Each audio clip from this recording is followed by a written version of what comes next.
Hi my dear friends and families, welcome to Sislin's Cookery.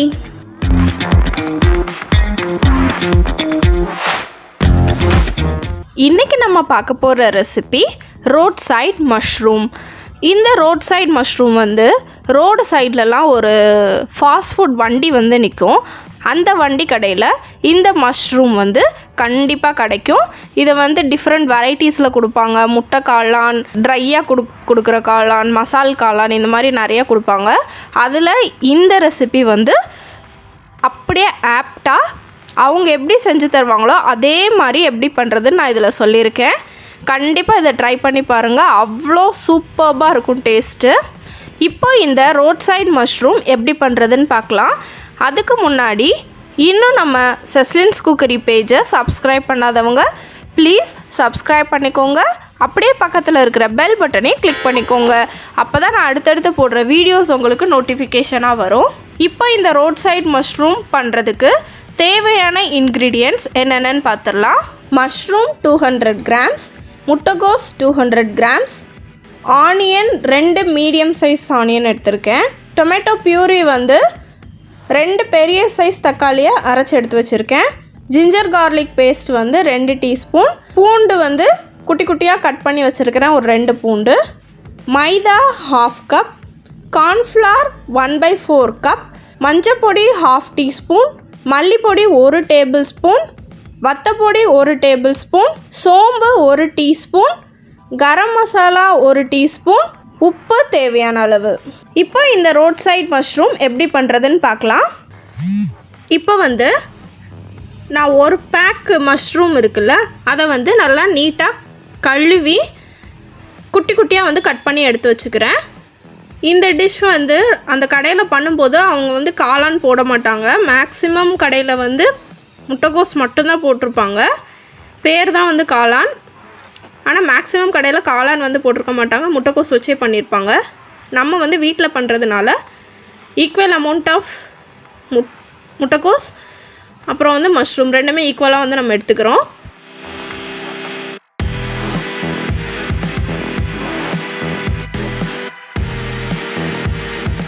இந்த மாதிரி குட்டி குட்டியாக நம்ம கட் பண்ணி எடுத்துக்கலாம். இப்போ இந்த கத்தி பற்றி சொல்கிறேன். Reena Germany brand. இது ஆன்லைனில் இருக்குது அமேசானில். நான் உங்களுக்கு டிஸ்கிரிப்ஷனில் லிங்க் கொடுக்குறேன். இதை யூஸ் பண்ணிட்டிங்கன்னா வேறு கத்தி உங்களுக்கு யூஸ் பண்ணுறதுக்கே பிடிக்காது. இது இல்லைன்னா கை உடைஞ்ச மாதிரி இருக்கும். இப்போ வெங்காயத்தையும் குட்டி குட்டியாக நம்ம கட் பண்ணி எடுத்தாச்சு. இப்போ என்ன பண்ணுறோன்னா அந்த காளான் அப்புறம் அதில் முட்டைகோஸ் சேர்த்துக்கலாம். இதோட 1 ஸ்பூன் இஞ்சி பூண்டு பேஸ்ட், 1/2 கப் மைதா மாவு, 1/4 கப் சோள மாவு அதாவது கார்ன்ஃப்ளவர், வத்தப்பொடி,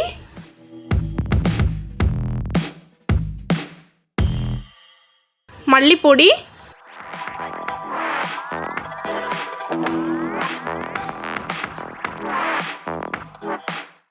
அப்புறம் மஞ்சப்பொடி,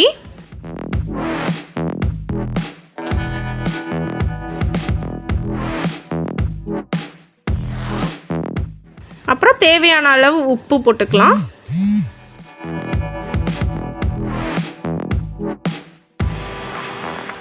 அப்புறம் 1 ஸ்பூன் கரம் மசாலா, அப்புறம் நான் கட் பண்ணி வச்சுருக்கிறதுல ஒரு பாதி வெங்காயம் போட்டிருக்கேன். எல்லாத்தையும் சேர்த்து நல்லா அழுத்தி பசையணும். அப்போ தான் அந்த முட்டைக்கோஸில் இருக்கிற தண்ணி இறங்கும்.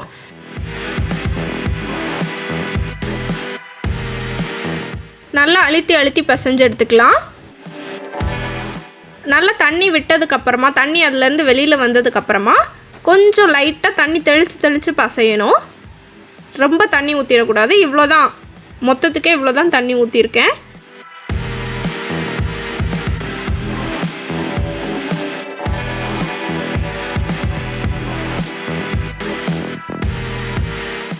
இந்த அளவுக்கு நம்ம பசைஞ்சு எடுத்துக்கலாம்.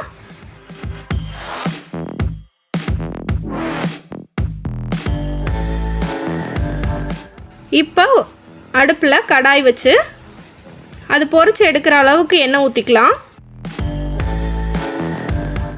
எண்ணெய் ஊற்றிட்டு குட்டி குட்டியாக அதில் வந்து நம்ம போட்டு பொரிச்சு எடுத்துக்கலாம். ஷேப் வந்து முக்கியம் இல்லை, சும்மா நம்ம இதை பிச்சு போட்டு தான் எடுக்க போகிறோம். அதனால் கொஞ்சம் கொஞ்சமாக போட்டு இதை பொரிச்சு எடுத்துக்கலாம்.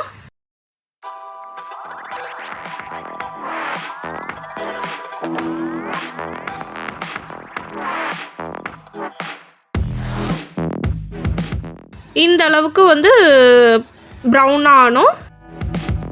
இந்த அளவுக்கு ப்ரௌன் ஆனவுடனே நம்ம எடுத்துக்கலாம். இப்போ வந்து நம்ம பொரிச்சு எடுத்ததை வந்து குட்டி குட்டியாக பிச்சு போட்டுக்கணும்.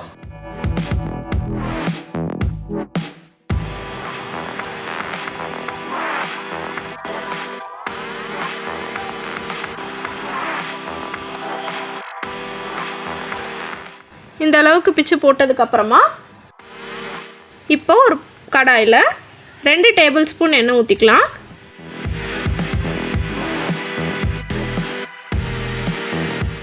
எண்ணெய் காஞ்சதுக்கப்புறமா சோம்பு, குட்டி குட்டியாக கட் பண்ணி வச்சுருக்கிற பூண்டு,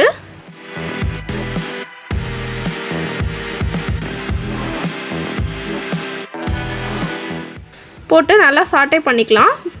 பூண்டு நல்லா ப்ரௌன் ஆனதுக்கப்புறமா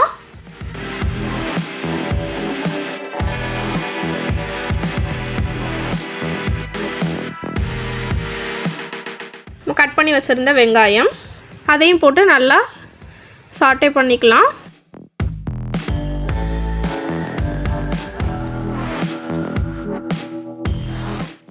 வெங்காயம் லைட்டாக வதங்கினதுக்கப்புறமா மல்லி இலை போட்டுக்கலாம், குட்டி குட்டியாக கட் பண்ணி.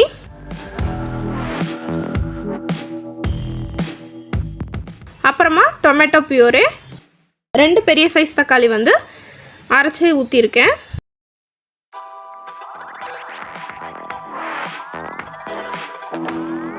இப்போ தக்காளியும் போட்டு நல்லா வதக்கி விட்டு, தக்காளி வந்து வெந்ததுக்கப்புறமா லைட்டாக வெந்து அந்த எண்ணெய் பிரிஞ்சு வரும். அந்த ஸ்டேஜில் வந்து மஞ்சள் பொடி, மல்லிப்பொடி,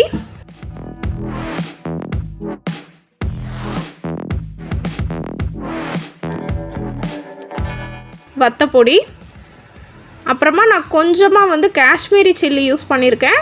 இது உங்களுக்கு ஆப்ஷனல் தான், வேணும்னா போட்டுக்கலாம், இல்லைன்னா வேணாம்.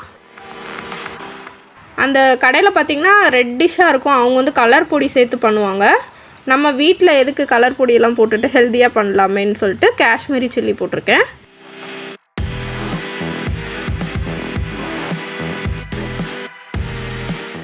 அப்புறமா ஒரு ஸ்பூன் கரம் மசாலா போட்டு அதையும் சேர்த்து நல்லா மிக்ஸ் பண்ணி விட்டுட்டு ஒரு டம்ளர் தண்ணி விட்டுக்கலாம்.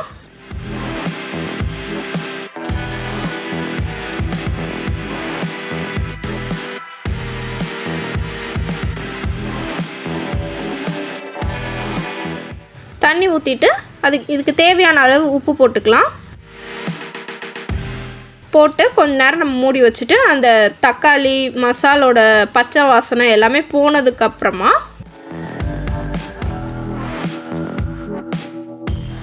நான் கொஞ்சம் வந்து சோயா சாஸும் டொமேட்டோ சாஸும் வந்து ஆட் பண்ணியிருக்கேன். இதுவுமே வந்து ஆப்ஷனல் தான், இது தேவைன்னா ஊற்றிக்கலாம், இல்லைன்னா வேணாட்டி விட்டுறலாம்.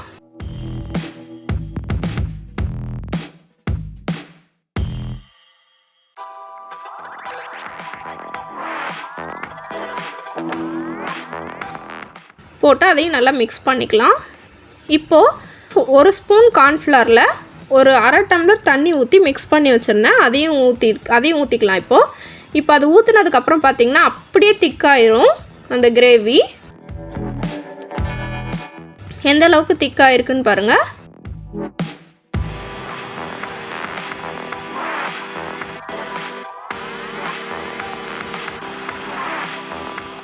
இதில் இன்னும் கொஞ்சம் வந்து நம்ம தண்ணி ஆட் பண்ணிக்கலாம். தண்ணி ஆட் பண்ணிவிட்டு லைட்டாக கொதிச்சதுக்கப்புறமா இப்போ வந்து நம்ம பொரிச்சு எடுத்து வச்சுருந்தா அந்த காளான் இதை வந்து இதில் போட்டுக்கலாம். எல்லாத்தையும் போட்டுட்டு நல்லா வந்து நம்ம மிக்ஸ் பண்ணி விட்டுக்கலாம். அந்த கிரேவி வந்து இதுக்குள்ளே அந்த மஷ்ரூம்குள்ளே வந்து இறங்கணும். நல்லா இந்த அளவுக்கு இறங்கி அது வந்து கிரேவி கன்சிஸ்டன்சிக்கு வரணும்.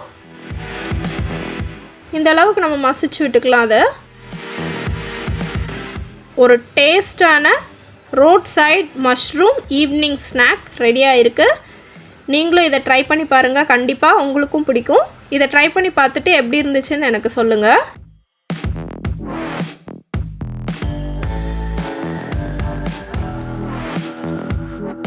இப்போ வந்து நம்ம பிளேட்டிங் பண்ணிடலாம். ஃபஸ்ட்டு அந்த மஷ்ரூம் கிரேவி, அப்புறமா கொஞ்சம் கொத்தமல்லி தழை போட்டுட்டு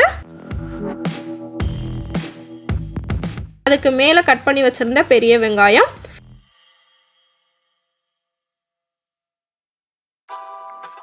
அப்புறம் வந்து நம்ம பேக்கரியிலலாம் கிடைக்குள்ள கார்ன் சிப்ஸ் அதையும் தூவி விட்டுக்கலாம்.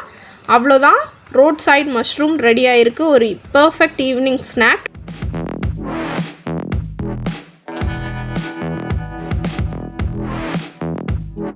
ட்ரை பண்ணி பார்த்துட்டு எப்படி இருந்துச்சுன்னு கமெண்ட்டில் சொல்லுங்கள். Let have an enjoy. இந்த வீடியோ பிடிச்சிருந்துச்சுன்னா லைக் பண்ணுங்கள், ஷேர் பண்ணுங்கள். மறக்காமல் செஸ்லின்ஸ் குக்கரி பேஜுக்கு சப்ஸ்கிரைப் பண்ணுங்கள். தேங்க்யூ.